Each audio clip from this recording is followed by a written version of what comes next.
Rapid action battalion র্যাবের নতুন মহাপরিচালক হয়েছেন AKM শহীদুর রহমান।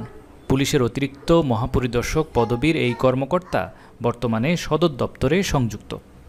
আর মাস দুয়েক আগে র্যাবের মহাপরিচালকের দায়িত্ব পাওয়া ব্যারিস্টার মোহাম্মদ হারুনুর রশিদকে অতিরিক্ত আইজিপি হিসেবে পুলিশ সদর দপ্তরে সংযুক্ত করা হয়েছে। সকল সদস্যকে আহ্বান জানাবো যে আপনারা অতি দ্রুত স্বাভাবিক পর্যায়ে ফিরে আসেন, স্বাভাবিক কাজকর্মে ফিরে আসেন এবং আমরা যাতে জনগণকে যে সেবা দেওয়ার জন্য যে আমরা যে কমিটেড সেই সেবা যেন দিতে পারি।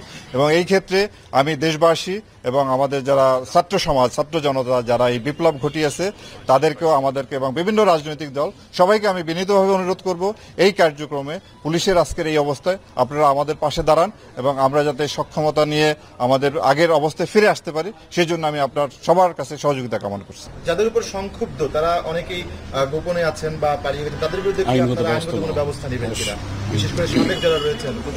এটা আপনার যে একটা অন্তর্বর্তীকালীন সরকার গঠন করা হচ্ছে, সেই সরকার গঠন করতে হলে সরকারের যে সর্বোচ্চ মহলে তাদের নীতি নির্ধারণী সিদ্ধান্তের পরিপ্রেক্ষিতে আমরা পরবর্তী ব্যবস্থা নিতে পারব।